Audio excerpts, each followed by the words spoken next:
Hey, what's going on, everybody? Brent Hyden here, coming at you on this Friday morning, talking tonight's 11-game slate around the association. Before we dig into the slate, please remember to click that like and subscribe button down below. That way you get notified whenever I post a new video, and that like button helps my video find its way into search results. If you happen to stumble across this video and you're not already following me on Twitter, please make sure you head over to the Twitter machine, hit that follow button. My Twitter handle at BrentHyden1 is in the description down below. While you're over there, send me a direct message to find out how you can get access to my daily content, projections, Discord chat, and all that good stuff for a very affordable one-time price, carrying you all the way through the playoffs.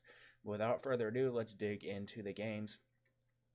First game we're going to talk about here tonight, Cleveland at Boston. Boston 13-point favorites, 209 over under. Lots of injury news to talk about in this one. David Nwaba is out. Sam Decker is doubtful. George Hill is questionable. Jaylen Brown and Al Horford are both out for the Celtics. And yeah, that's going to have me interested in a lot of Celtics here. But first things first, let's take a look at the Cleveland side of this. It's going to be interesting to see how Alec Burks integrates into the offense here. He is listed as available to play, which is probably going to impact the minutes of guys like Jordan Clarkson, Rodney Hood.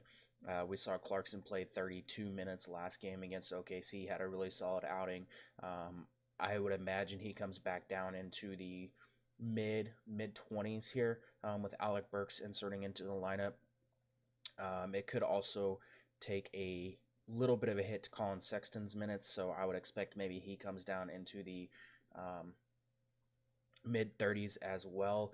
None of these guys really jump off the page as great options here. You can roll out Clarkson or Sexton in tournaments if you wish. We have actually seen Boston struggle against guards and wings that can actually attack driving lanes and get to the basket. Clarkson driving 8.4 times per game, Sexton 7.7 times per game. So these guys are at least interesting, especially at their prices in tournaments. Just be wary that's with Alec Burks potentially playing in this game, it could hurt their minutes a little bit. With Nwaba out, that means we're probably going to get Osman starting at the 3. Again, I'm significantly less interested in him whenever he's starting at the 3, but he's still fairly affordably priced over on DraftKings at 5,200. Pulling up over on FanDuel, he is 5,200 as well. He's still fine in tournaments.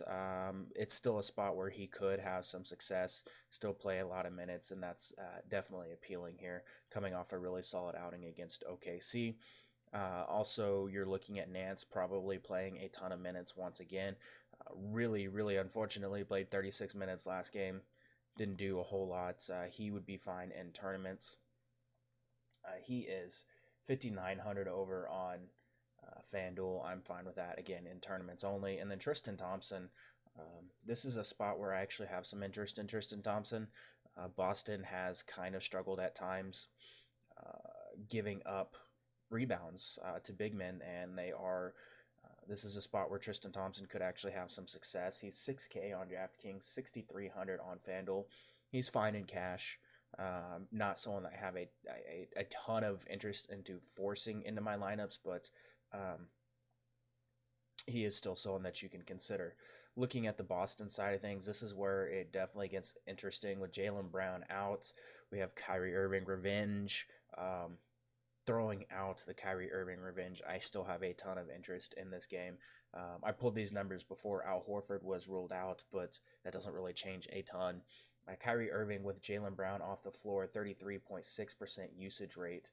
Let me go ahead and pull up with Al Horford off and Jaylen Brown off. Without Brown, Kyrie Irving 1.52 fantasy points per minute. This is a great spot here for Kyrie Irving. He has a 37.7% usage rate with Jaylen Brown and Al Horford off the floor. Kyrie Irving, someone that is going to be a core option for me. Cleveland actually is decent at defending pick and roll point guards, but they still struggle to defend the rim. Kyrie taking 29% of his shots at the rim. He's spotting up on about 20% of his possessions. Something else that the Cavaliers struggle to defend. So I absolutely love Kyrie Irving, going to be a core option for me tonight. especially on DraftKings, but he's also still fairly priced over on FanDuel, where he's 8,900. So even a better play over on FanDuel. His backcourt partner, Marcus Smart, someone that is probably going to be really popular, coming off a game where he played 40 minutes against the Pelicans. Didn't do a ton, but still he's going to play a ton of minutes here now that they're down 2 players in their rotation. So Marcus Smart, someone that projects really, really well, projects to be a really solid value, probably going to be really chalky though. Looking at the rest of his lineup, Hayward disappointed last time. We were all over him whenever Jaylen Brown was out. It was against the Pelicans. Only played 23 minutes. I expect those numbers to come up. Honestly, I think he's going to play more than that. He does average 1.05 fantasy points per minute without Jaylen Brown on the floor. 13% of his shots are corner threes. Cleveland is allowing opponents to shoot 45% on corner threes. I like Gordon Hayward as a solid cash and tournament option. Aaron Baines now pretty much your lock and load center of the, punt of the day. You're another one of your chalk options. Aaron Baines, 3,200 on DraftKings, 3,500 on FanDuel. In games that Al Horford has missed, 10 games last season, Baines only scored fewer than 20 fantasy points twice. We saw him put up a monster game against Atlanta whenever Al Horford was out, went 5 of 7 from the floor, 34 fantasy points in only 23 minutes. I don't expect that kind of production, but Aaron Baines, someone that you definitely want to consider getting in your lineups. Morris, someone else that is going to be a really, really solid option in this spot. I love everybody from Boston. If you're not getting some Boston exposure, I think you're making a mistake tonight, because they are shorthanded. There's a lot of usage and possessions to go around for these guys. So, and they're all extremely fairly priced. So they're all really, really good options here. Moving on, Utah at Charlotte. Charlotte 2-point favorites in this game. 217 over under. I don't have a ton of interest in this game. It's not a spot where I'm dying to attack outside of a couple of players. Charlotte does rank 27th in defensive efficiency to shooting guards on the season. They're giving up 23.8 points, 6.2 rebounds, 5.9 assists, 46.5% shooting from the floor, and 37.1% shooting from three-point range. This makes Donovan Mitchell someone that is really appealing. One of the top shooting guard options on the slate, I think, especially at 7,600 on DraftKings. 8K on FanDuel, that's still a really good price for Donovan Mitchell. Dropped 29 points with 5 rebounds and 4 steals against the Nets after returning from that absence with a rib injury. Leads the team in usage at 29.1%.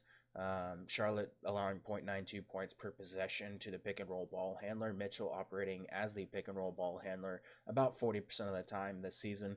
Fantastic cash and tournament option here. I do love Donovan Mitchell in all formats. Charlotte, not terrible against big men, but Rudy Gobert is someone that you can target in tournaments. Not really where I want to go in cash. I think there's better options, but he's still completely fine there. Charlotte is allowing opposing teams to shoot 43.2% on corner threes. 14% of Derek Favors' possessions are corner threes this season. Jay Crowder, 16% of his possessions are corner threes. Joe Ingles, 13% of his shots are corner threes. I think Crowder is a perfectly fine mid-range value option. Derek Favors, a perfectly fine mid-range value option. Joe Ingles, someone that you can definitely target in tournaments here against the Hornets. I actually like him a significant amount at only 5,400 and 5,800 over on FanDuel. Flipping over to the other side, it's not a great matchup for a whole lot from Charlotte, even though Utah's defense has really struggled recently. Kemba Walker, fantastic tournament option, especially if you're trying to get off some of the chalkier point guard options. I don't know that I would pivot from like Kyrie Irving to Kemba Walker in like all of my lineups, but if you're building a handful of lineups, maybe making that pivot would be completely fine. 30.4% usage rate this season. 20% of his shots occur in the paint or the mid-range. Utah is allowing opponents to shoot 43.4% in the paint, 45% in the mid-range. 42% of his shots are above the break threes, where Utah is allowing 37.4% shooting. So Kemba Walker is someone that actually profiles in a pretty decent spot here. He could definitely have some success. And then Jeremy Lamb is someone else that is really appealing here, averaging just under 20 points over his last 8 games. Utah, again, someone that is giving up a pretty high percentage shot shooting in the mid-range, 45% allowed in the mid-range, 39% of his shots come in the paint or the mid-range, and he's still really cheap for the role that he has. Outside of that, not really interested in a whole heck of a lot from that game. So let's move on. Chicago at Detroit. This game, very appealing here. Detroit, 9.5 point favorites, 217 over under. Taking a look at the Chicago side of things first. Detroit ranks 28th in defensive efficiency to point guard or to shooting guards on the season. They're giving up 27.7 points, 6.9 rebounds, 5.6 assists, 45% shooting. That makes Zach LaVine someone that is really, really solid here. 8,400 on DraftKings, 8,700 on FanDuel. Taking a look, he's still a guy that you feel pretty comfortable is going to get you 40 plus fantasy points most nights. Has scored over 40 fantasy points in 5 straight games. It is a really solid spot for him. I don't hate Zach LaVine in cash or tournaments. He's a little pricier than I would like, but it's still just a really, really good spot for him. 48% of his shots come at the rim. Detroit is allowing opponents to shoot 70.3% on the season at the rim. I will say opposing point guards are shooting 46.1% against the Pistons. Ryan Arcidiacono has been on fire recently. Some of his scoring bursts or some of his fantasy points have come from the fact that he's notching a lot of steals. He's still not getting a ton of assists, but he's still playing a lot of minutes. And that's really appealing, taking, double-digit shots in back-to-back games, scoring 22 points in back-to-back games. Ryan Arcidiacono at 4,400 on DraftKings is pretty appealing. 5,500 on FanDuel, a lot less appealing. But he's perfectly fine if you want to take a shot on him. I don't expect him to continue to shoot like he has over the past 2 games. He's shot, 14 of 24, so over 50% from the field. He's still going to be someone that has a really low floor, but still perfectly fine in tournaments. Wendell Carter Jr., he's so freaking cheap. He is so cheap. He's even cheap on FanDuel, which is shocking. He's down to 5,800 on FanDuel. I still don't know that I would consider him on FanDuel because he's power forward eligible there. DraftKings, it's an interesting spot in tournaments. Still, foul trouble is a major concern. Only played 17 minutes. I think that was like a quadruple overtime game or some BS last time these teams played. Triple overtime, maybe. I can't remember, but someone that you can definitely consider in tournaments here. He would be a really solid outing. I guess it was a regular game. Griffin only played 34 minutes. I'm thinking of something else then. Wendell Carter Jr. perfectly fine in tournaments. Holiday continues to be just really, really, really solid. I still have a lot of interest in him in cash and tournaments. Just continues to play a ton of minutes and take a ton of shots. He's still rebounding really well, still getting you some of those assist numbers. And this is just a really, really, really good spot here for Justin Holiday. I think they're going to use like Stanley Johnson a lot on Zach LaVine, which is going to open up some shots for Justin Holiday, who I think is perfectly fine in cash and tournaments. And then Jabari Parker. I don't have a ton of interest in him on a nightly basis, especially at an elevated price tag. But he's fine in tournaments. Flipping over to the Detroit side of things, and I will give you a peek into the projections here for the first time today. Detroit projects really, really, really well. I have a lot of interest in Detroit here tonight. Looking at Andre Drummond and Blake Griffin, the 2 guys that I do have the most interest in. Andre Drummond projecting to be right around 50 fantasy points. Blake Griffin right around 50 fantasy points. Both these guys project to be 2 of the best options on the slate. Blake Griffin leads the team in usage, 28.9%. Chicago ranks 23rd in defensive efficiency to power forwards on the season. They're allowing them to shoot 45.4% from the floor. 30.2 of his 30.2% of his possessions are post up. Chicago is allowing 1.02 points per possession on post ups. Popping back over to his to DraftKings, taking a look at his game log, continues to shoot a ton, continues to produce. He has had a couple of down games the last two, but he's still playing a lot of minutes, and this is just a really, really good spot against this really, really bad Bulls defense. I like him in all formats, cash, tournaments. Same with Andre Drummond. This is another just smash spot for Andre Drummond, who's probably going to go overlooked. He was really bad against the Knicks, but monster upside the 2 games before that. He's someone that I think is perfectly fine in cash and tournaments. There's some center options that I like a little bit more, but this is just a really, really, really good spot. He's second on the team in usage, 24.7%. Chicago giving up 49.6 rebounds, 50.1 points in the paint. Really, really tough to find anything wrong with Andre Drummond here. Reggie is fine in cash and in tournaments. Chicago ranks 29th in defensive efficiency to point guards. Nothing really jumps off the page for Reggie Jackson. He is playing a solid amount of minutes recently, has scored over 30 fantasy points in 3 straight. Shooting significantly better recently and a lot more recently, so that's appealing. Yeah.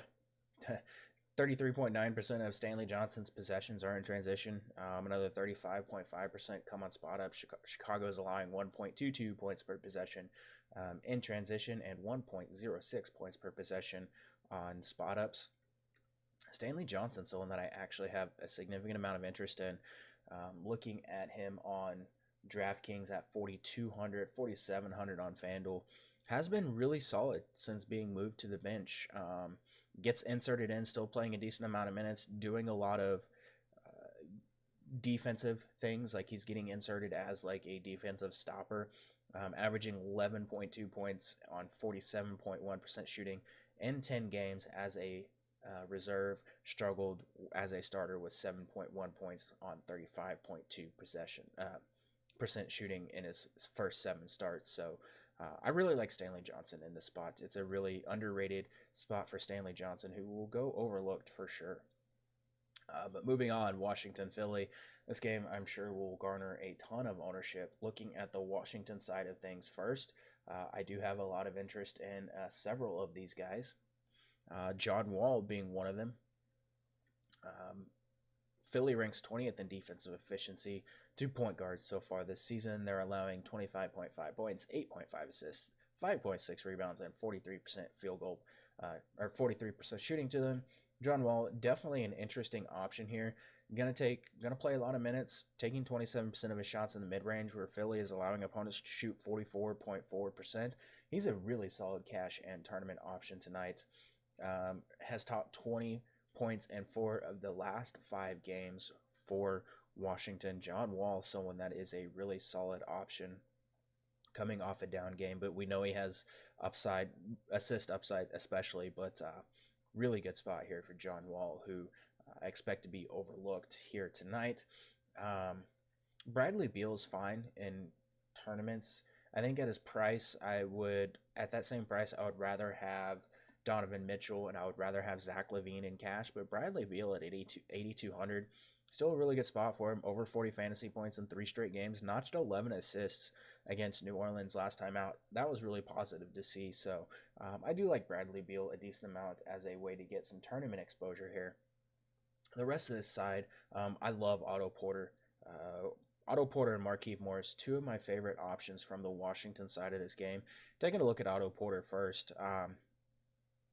Really struggled against New Orleans last time in their last game, but just has smashed recently since being moved to the power forward position. Philly really struggling against power forwards. They rank 27th in defensive efficiency to the position. They're giving up 23.7 points, 13.7 rebounds, 48.8% shooting, and they're allowing almost 34% shooting from 3. Also really struggling spot up shooters. They're giving up 1.11 points per possession on spot ups so far this season.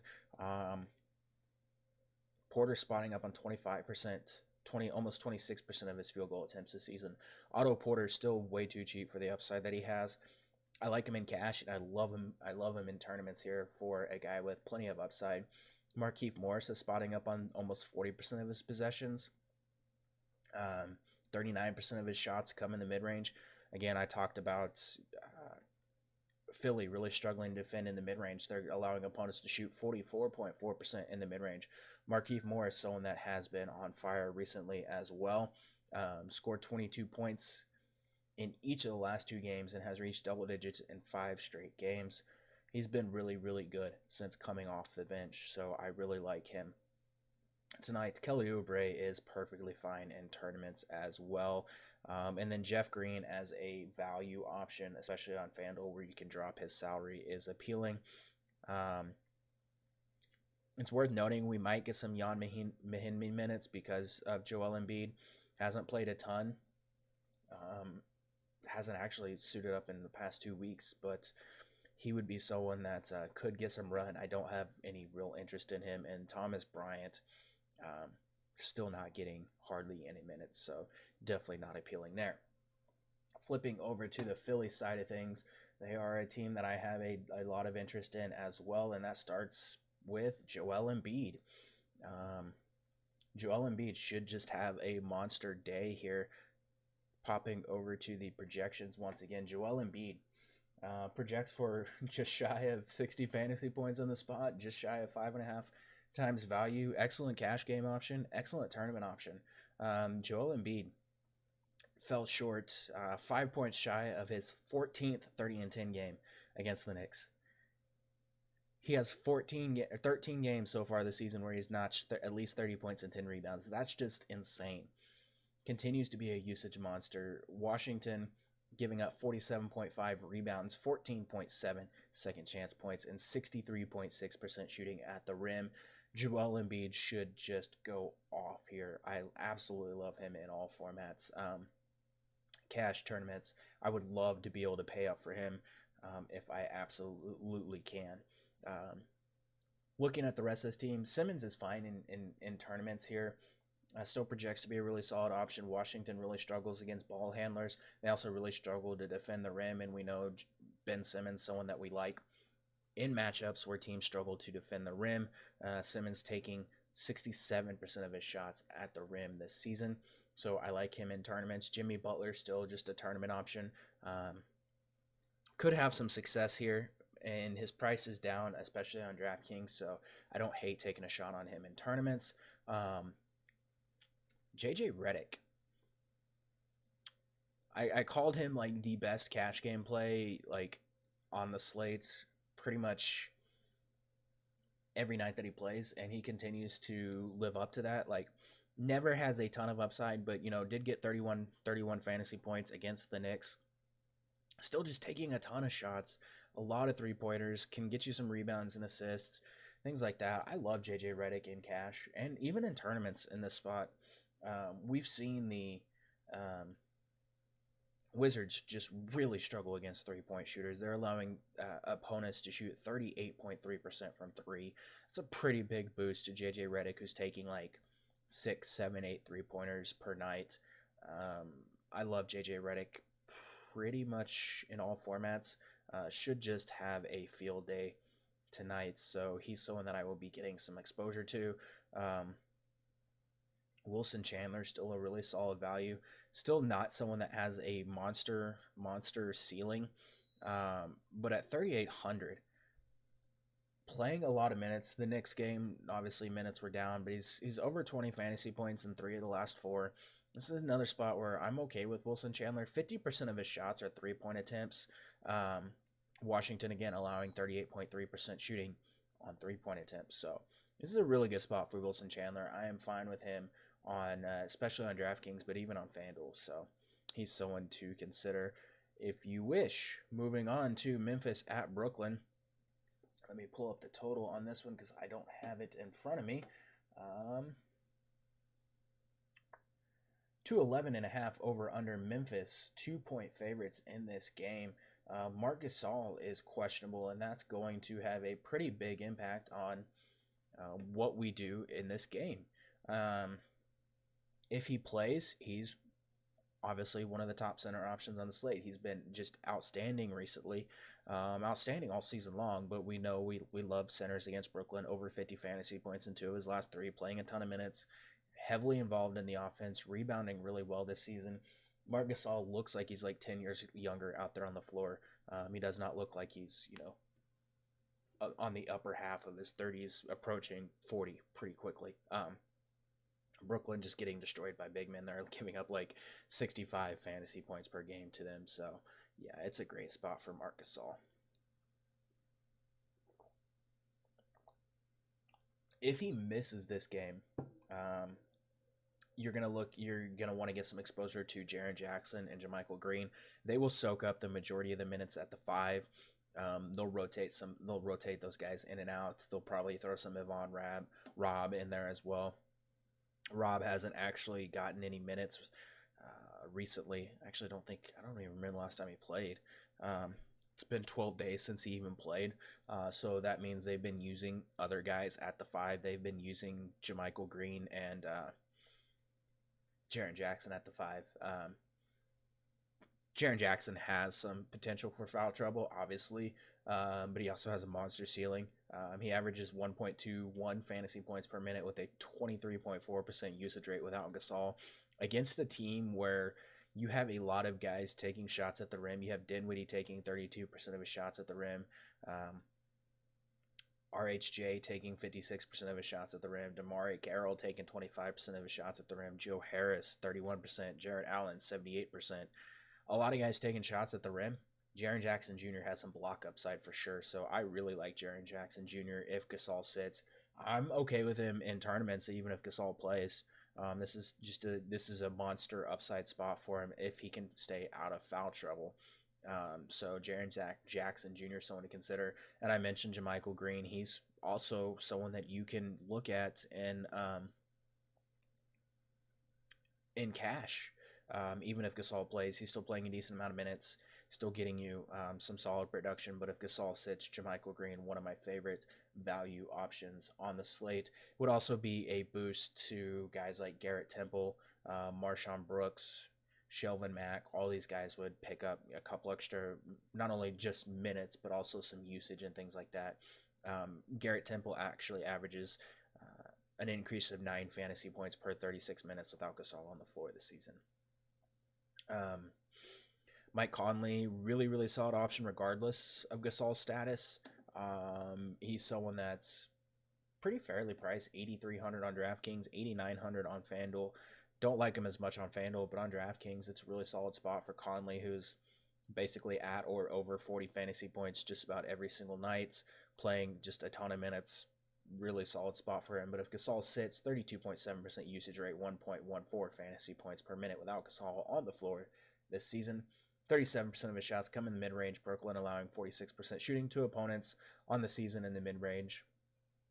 They're also allowing 1.06 points per possession to the pick and roll ball handler. 38.2% of Conley's possessions are to the pick and roll ball handler.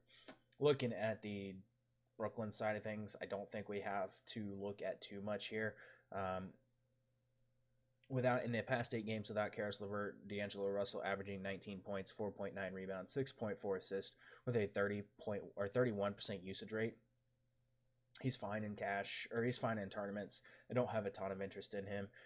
Spencer Dinwiddie is the guy that I actually do have the most interest in if you're looking at a cash game play here.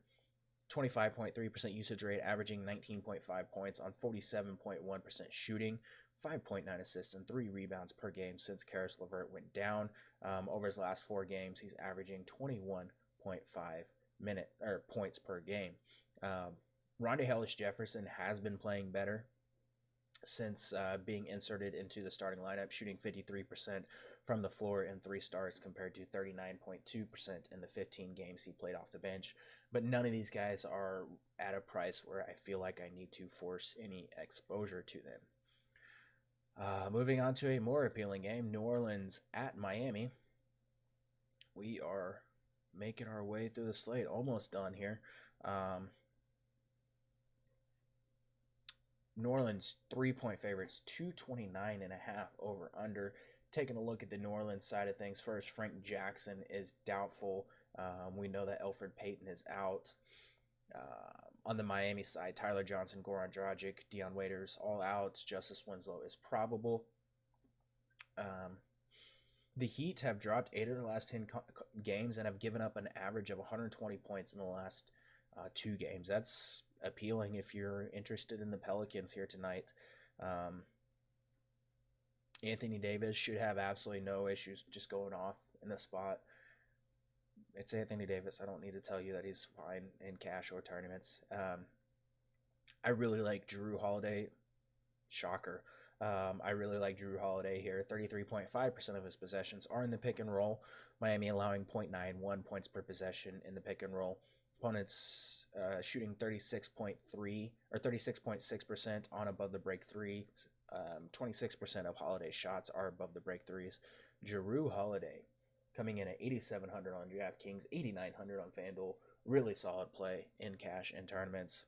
I'm going to give you the same line I give you every night that Jrue Holiday plays. He's basically a lock for 40-plus fantasy points. So, yeah.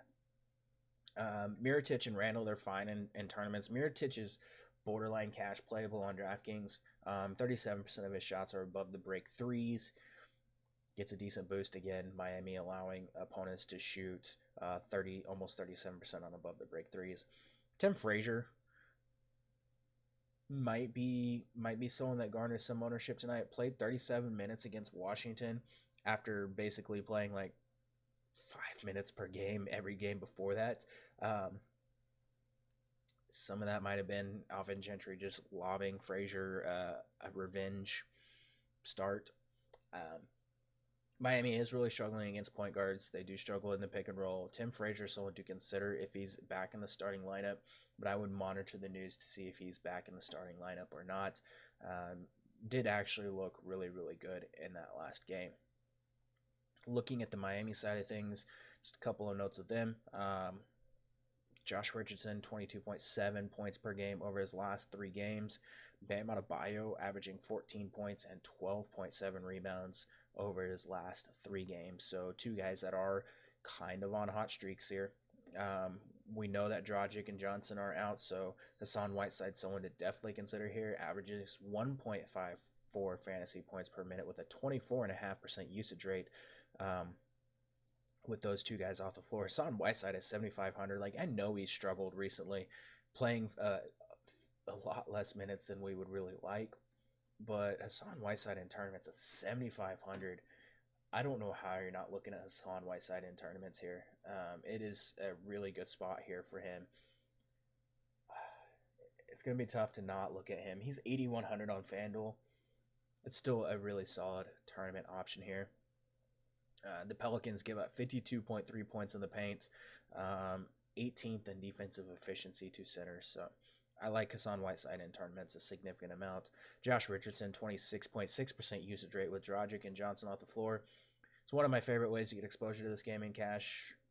He's another guy you feel really comfortable in the production that he's going to be able to give you because he's doing everything now. He's getting some steals, he's getting some rebounds, getting some assists, doing a lot of ball handling.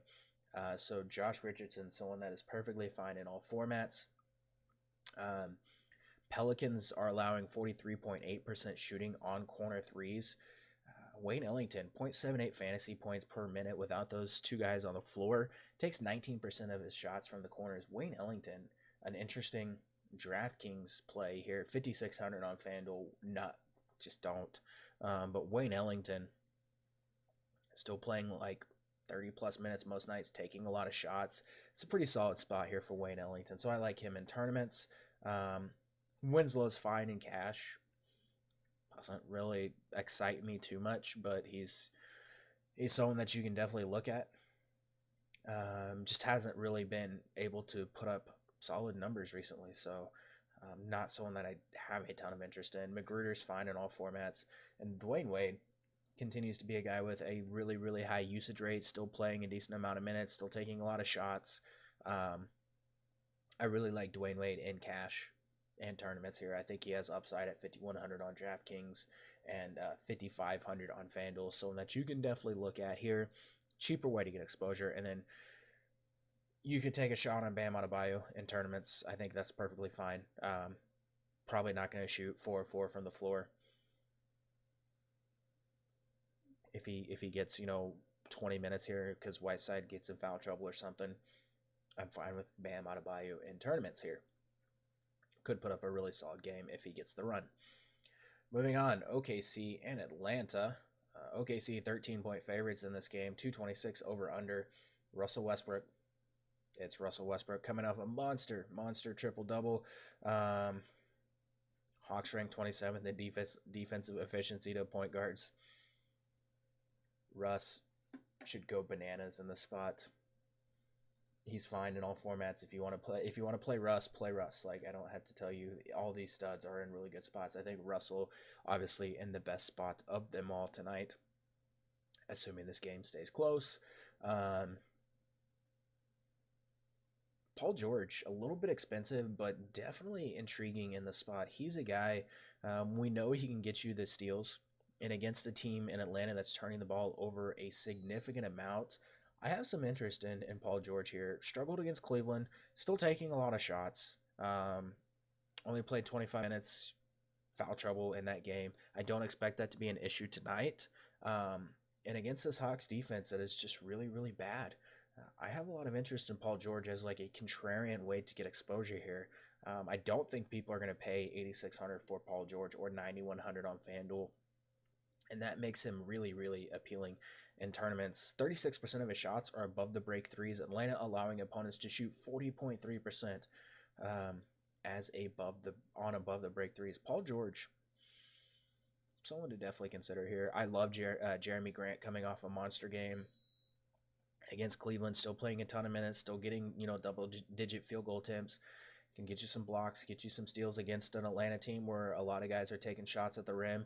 Jeremy Grant's a guy that can get you some help side blocks. I really like Jeremy Grant here. Atlanta allowing 48.9 rebounds per game to opponents, 38.2% on three-point attempts. 32% of Jeremy Grant's shots are three-point attempts. He can get to the rim pretty easily. I really like Jeremy Grant in cash and tournaments on DraftKings and FanDuel. One of my favorite ways to get cheaper exposure here. Alex Abrinas on FanDuel, a fantastic punt option. Alex Abrinas on DraftKings, still someone to take a look at. I think 27 minutes against Cleveland was pretty appealing. Shot 1 of 11 from the floor and still got a ton of minutes. Against an Atlanta team, again, that really struggles to defend the three-point line. Alex Abrinas, someone that could actually have a really solid game here. I don't hate taking some shots on Alex Abrinas, especially on FanDuel where you can drop his salary. But on DraftKings, if you're building a bunch of lineups, a 3K guy like Alex Abrinas that could get you 24, 25 fantasy points if he gets hot from the floor, it's a little bit interesting. Yeah. And I guess we have to talk about Dennis Schroeder revenge. Price is back down to where I'm pretty comfortable playing him, especially whenever he's playing a decent amount of minutes most nights. Still taking a lot of shots. Can get you some steals. Revenge game for Dennis Schroeder. Yeah. You have that. So there you go. If you're building a narrative lineup. Looking at the Atlanta side of things. Yeah, I don't really have any interest in Atlanta. John Collins would be the only guy that I might have some interest in here. John Collins, unfortunately, is center eligible on DraftKings. Power forward on FanDuel, a little more appealing there, but he's 6,900, a little less appealing, but still taking a lot of shots, double-digit rebounding upside, even though this is a tough matchup. John Collins, really the only guy that I have interest in.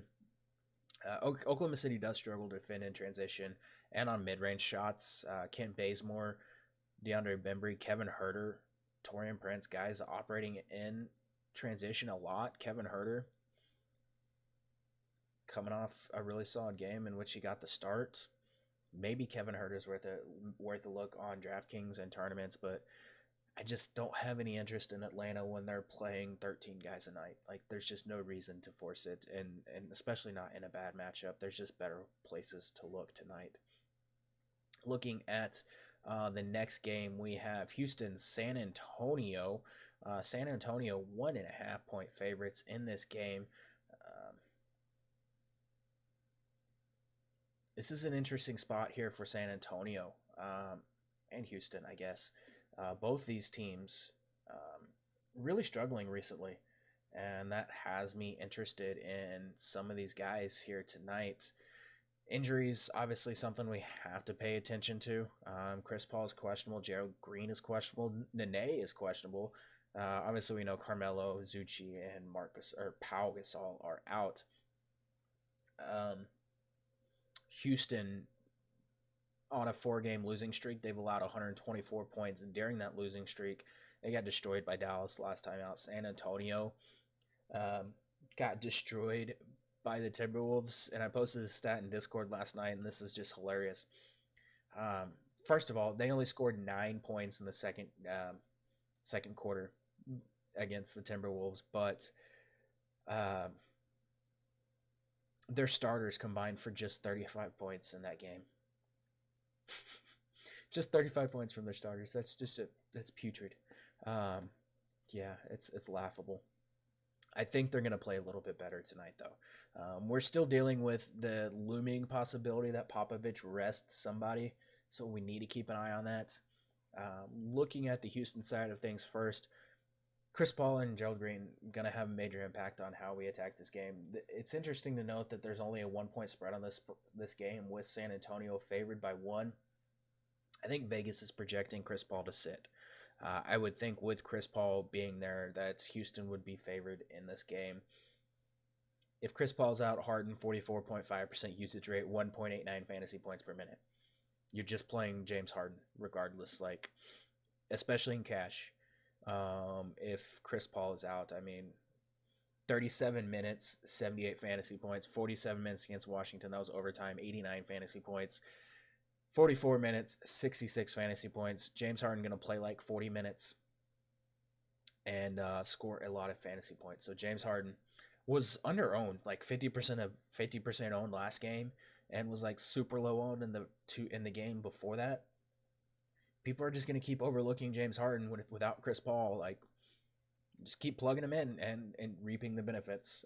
Eric Gordon up to 8.82 fantasy points per minute without Chris Paul and Carmelo, 24.7% usage rate without Chris Paul and Carmelo on the floor. Eric Gordon, 5,800, still too cheap for the amount of field goal attempts that he's taking.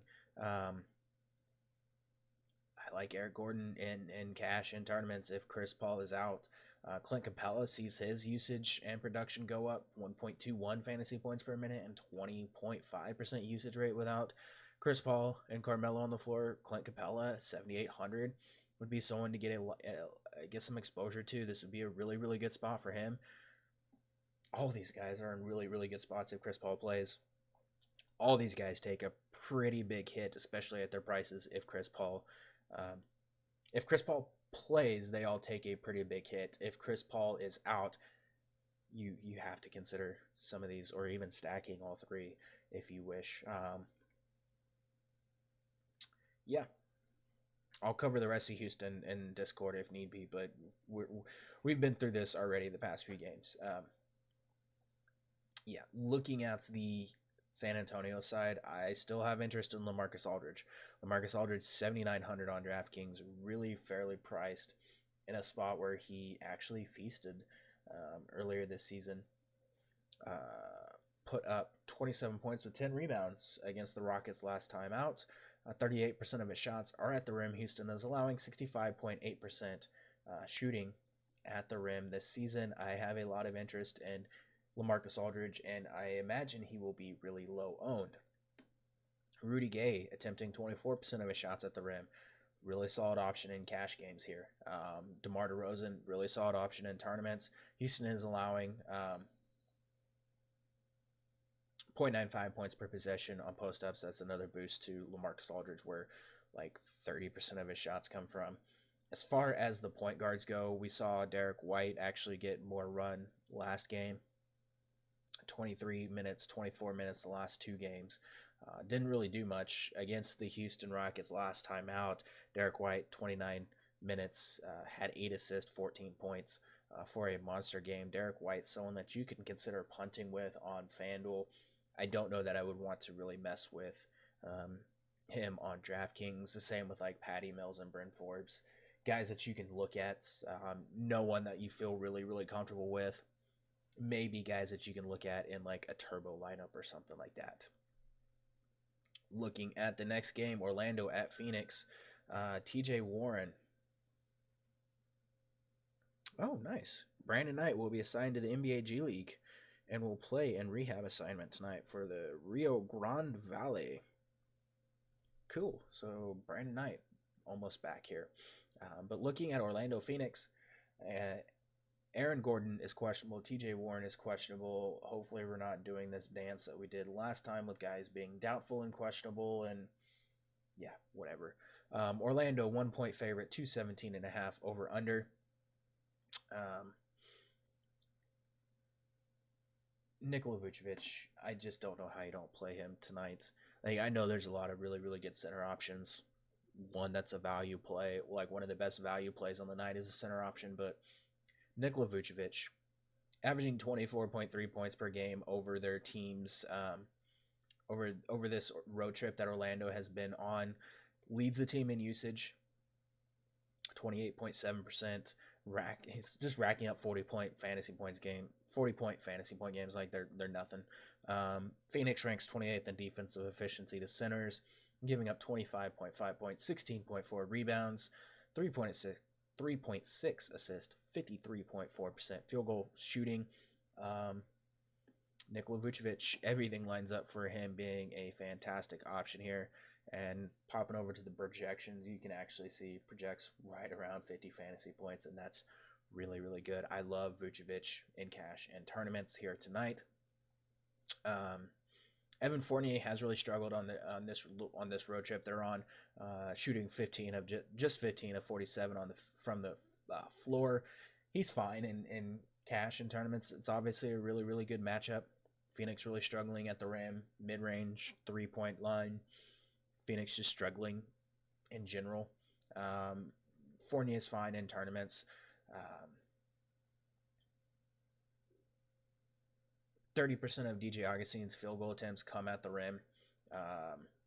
Phoenix is allowing 67.7% shooting at the rim. DJ Augustine projects to be a pretty solid value across the industry tonight. DJ Augustine is someone that I always have interest in, but even and especially in a really, really good matchup, 30-plus fantasy points in 2 of his last 3 games. I like DJ Augustine a significant amount here. Sees a pretty decent boost without Aaron Gordon. So if Aaron Gordon sits, obviously someone to consider. Terrence Ross, still a really, really solid cash game option, still a really, really solid tournament option. 5K on FanDuel, 4,900 on DraftKings. Sees a boost without Aaron Gordon, but even if Aaron Gordon plays, still a guy that, taking a lot of shots, crashing the boards, which is nice to see. Has ceiling. I like Terrence Ross as a mid-range way to get exposure here. Same with Jonathan Isaac. I like Jonathan Isaac regardless of Aaron Gordon's status. Jonathan Isaac is just really cheap, still playing a lot of minutes. 30 minutes most nights. Scoring opportunity is there. This Phoenix team just really, really bad. I like Jonathan Isaac even more if Gordon sits, but I still like Jonathan Isaac regardless. And Jonathan Simmons is fine as a value. Mo Bamba fine as value, like tournament options here. Looking at the Phoenix side, Devin Booker. It's Devin Booker. 8,300 on DraftKings. That's pretty fair for a guy that should get you right around 40-plus fantasy points most nights. There's other guys that I'd probably be looking at that are a little less risky. But Devin Booker, 8,300, 8,200 on FanDuel. He's fine in tournaments. Might take a little bit of a usage hit if Okobo starts at point, but we'll have to see what they roll out here. Okobo really, really interesting here. Coming in at 3K on DraftKings, 4,400 on FanDuel. I don't have interest in him on FanDuel, but at 3K on DraftKings.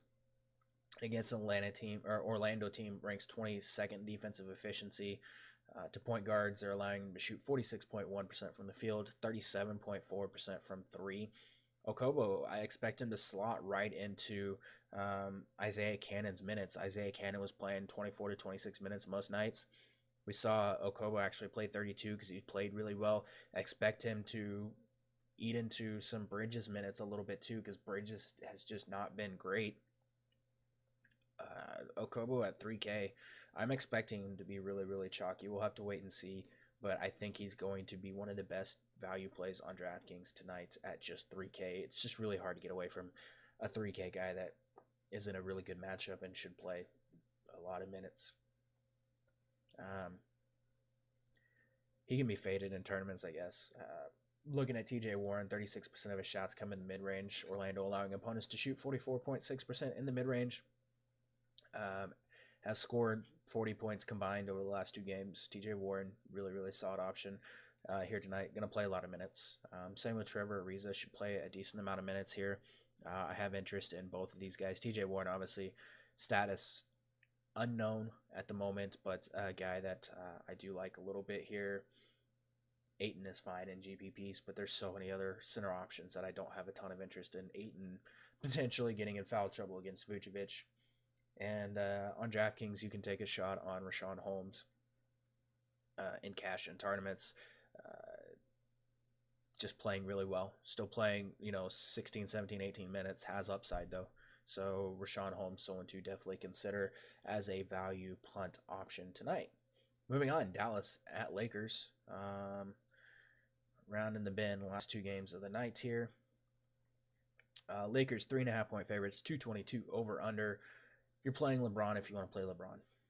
That's pretty much all it comes down to with the Lakers. If you want to play LeBron, you play LeBron. Coming in on back-to-back, played a ton of minutes last night. Has me a little less interested in him, but it's still freaking LeBron James, so you can play him if you want. I like Kyle Kuzma a significant amount here. Dallas is allowing opponents to shoot 64.5% at the rim. Kuzma taking 47% of his shots at the rim. I really like Kyle Kuzma here. Still 5,600 on DraftKings. He's 63 on FanDuel, a little less appealing there. But it's a decent spot for him, over 30 fantasy points and 2 of the last 3, taking a lot of shots. Can get you some rebounds. I like Kyle Kuzma as a way to get some exposure here. Looking at the rest of the Lakers, Ingram's fine in tournaments. Lance, KCP, value options. Josh Hart, value options. None of these guys jump off the page. Like, the Lakers, they're just so bad. Lonzo Ball playing like absolute garbage. Don't want any of him. Dwight Howard to undergo ass surgery. They're just so bad at times. Like, Lance, 4-5 minutes last night. Cool. Josh Hart, I guess, would be maybe the only guy that has. I mean, it's just looking at these guys' game logs and their minutes and their rotations. It's just putrid. KCP in tournaments, I guess. They're so fucking terrible. They're just so terrible. I guess JaVale at 5K is interesting. Minutes are down, but some block upside here. Yeah, it's like LeBron and Kuzma. That's it. And I guess Brandon Ingram. The rest of these guys just throw them away. Start over if you're looking at too many of these guys. There's just so many better places to look. On the Dallas side of things, I was all over DeAndre last time these teams played. Less interested in him here just because there's so many better center options, but he's really cheap on DraftKings at 6,900. He's a perfectly fine tournament option. Lakers, we know they struggle against big men. Dennis Smith Jr., very underrated tournament option here. Coming in at 5,500 on DraftKings, 6K on FanDuel. Has notched over 30 fantasy points in 3 of the last 4 games. Minutes are starting to stabilize. Obviously didn't, play a whole lot against Brooklyn. I have some interest in Dennis Smith Jr. here. A really solid tournament option. I really like Wesley Matthews. We've seen the Lakers just really struggle against shooting guards on the season. Um, they also struggle against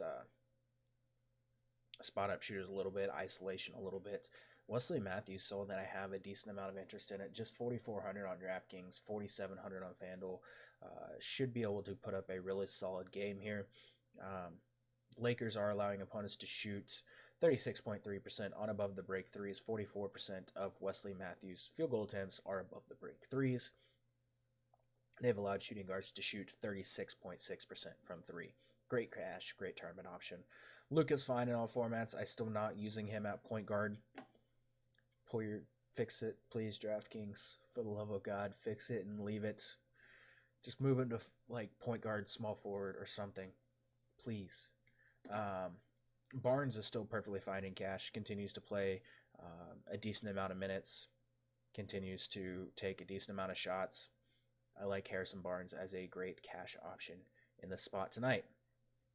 Moving on, Denver at Portland. Portland 2.5 point favorites, 214.5 over under. Harris is really the only guy that's questionable in this game, Gary Harris. So we need to keep an eye on that, but don't think it really matters that much in this spot tonight. Damian Lillard coming off a 41-point outing has notched at least 20 field goal attempts in 3 straight games. Damian Lillard, excellent spot here for him tonight. Going to be really, really overlooked, I think. 9,500 on DraftKings. Pulling up his FanDuel price here. He is 9,500.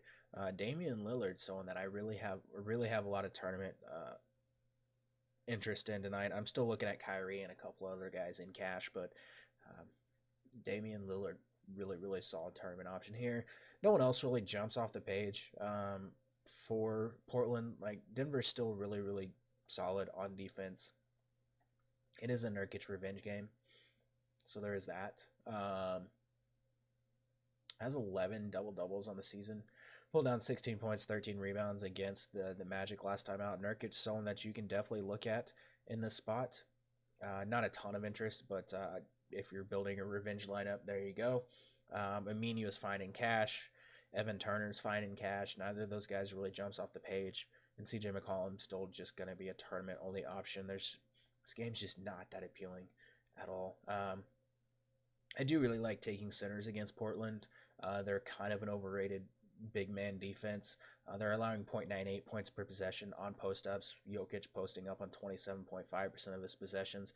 Has not been great recently. Coming off limited minutes against the Lakers. Still taking a decent amount of shots. I expect him to get involved again in the offense a little bit more. Expect him to shoot a lot better. Nikola Jokic, 8,600 on DraftKings. Pretty solid tournament option. Not someone I want to go with in cash. 8,500 on FanDuel. Really, really solid tournament option there. Portland is allowing 38.3% on above the break threes. That's a pretty big boost to Jamal Murray, who is attempting 26% of his shots as above the break threes. Solid tournament option there. Millsap is fine in cash. Still a guy not playing over 30 minutes, but he's still taking a lot of shots. Can still get you some rebounds. Really solid, consistent cash game option. Hernan Gomez, Harris, Beasley, whatever rotation Malone wants to roll out with these wings, they're all just cash or tournament options in this spot tonight. That does it for the 11-game slate. I will be back tomorrow for tomorrow's 6 or 7-game slate. Good luck in all your contests tonight. Hopefully news falls to favor us, especially with James Harden, because I want some Harden in my life tonight.